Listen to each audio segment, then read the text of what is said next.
ご理解第31節。信心する者は木の切り株に腰を下ろして休んでも、立つ時には礼を言う心持ちになれよ。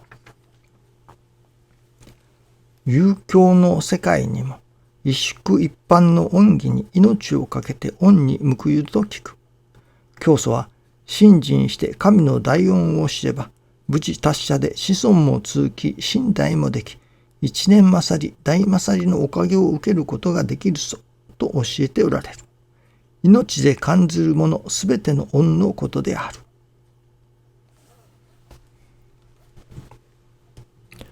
一宿一般の恩義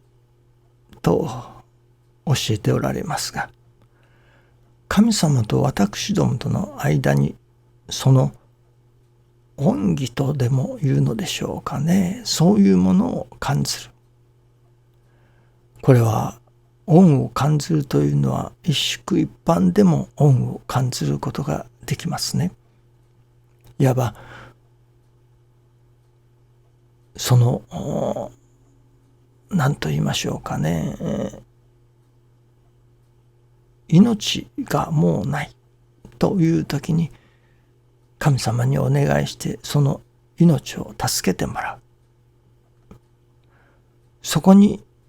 恩を感ずる。そしてその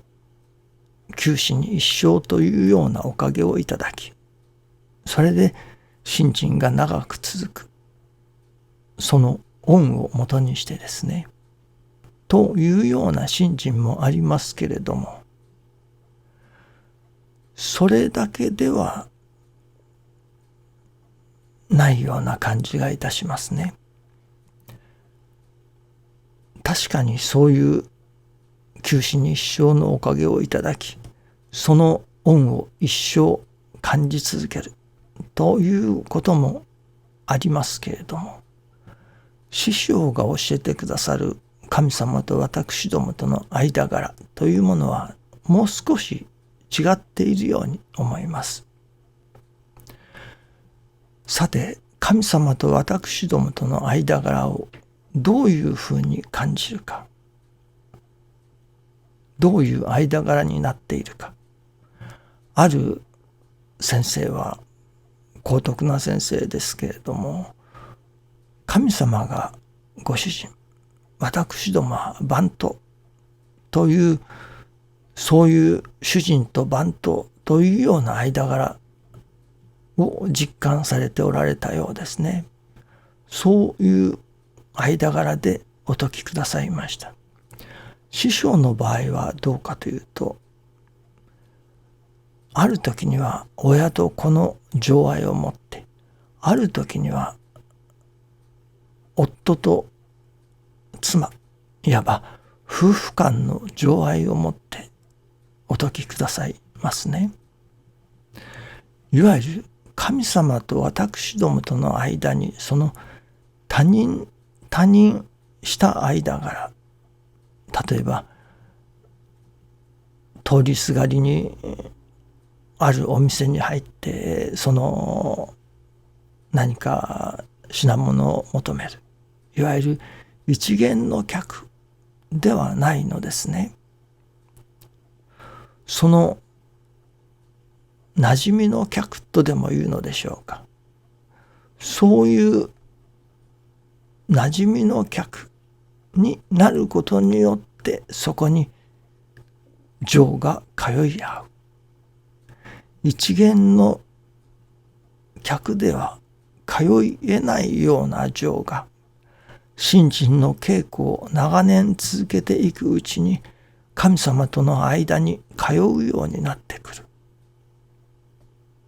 その情愛というものが神様が親であり、私どもは子供だと、あるいは夫婦の間の恋愛関係と言いましょうか、神様に愛を感じる、また神様からの愛も感じる。そういったような神様と私どもとの間に、これは私ども人間の方が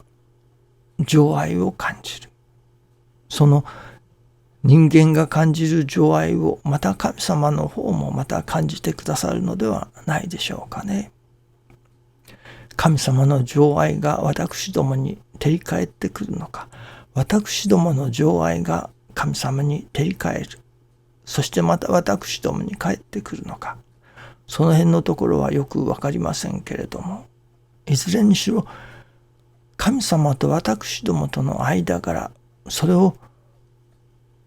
情愛を持って感じるのですね。そこまで来たときに、その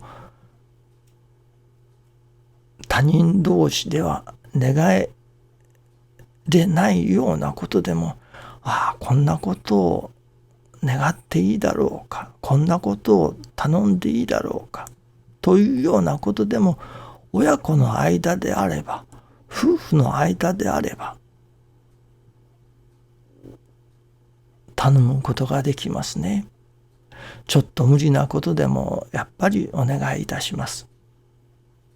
ほんの些細なことでも、ちょっとこれをしとってくださいとか、これをしてちょうだいとお願いをいたしますね。そしてまた親であれば夫婦であれば、その相手の無理な願いでも聞いてあげますね。それはそこに情愛が通っているからですね。これがもし他人している間がであるならば、こんなことはちょっとお願いできないなとか、こんなことを頼まれてもと躊躇するようなことでも、そこに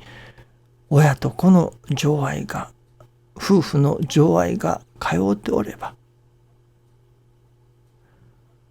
その願われる間柄というものができてまいりますね。そういうそこに感じる大恩というものですね。ただ九死に一生を得て、そして感じる恩ではない。そのもっと密な関係、密接な関係になって感じる大恩というものではないでしょうかね。ためには一遍お参りをした、そしておかげをいただいたというだけでは、その情愛はなかなか湧いてこないと思いますね。そこにやはり5年10年と信心が続き、神様のお働きを実感として感じる信心体験が生まれて初めて、その神様との情愛が通う。そこに願われる間柄もできてくる。これは他人した間柄の時にはとてもできなかったような願い事でもできるようになってくる。ためにはどうしたらそういう間柄を作ることができるか、そういう情感を通わせることができるようになるか。それはもう師匠が教えてくださる私どもに起こってくるその成り行きを神様のお働きとして一つ一つを尊び大切にさせていただく、そういう信心体験の積み重ねによって初めて神様と私どもとの間の情愛というものがより深く感じられるようになるのではないでしょうかね。どうでも神様と私どもとの間柄がその情愛をもって実感できれるようなおかげをいただきたいものですね。どうぞよろしくお願いいたします。ありがとうございます。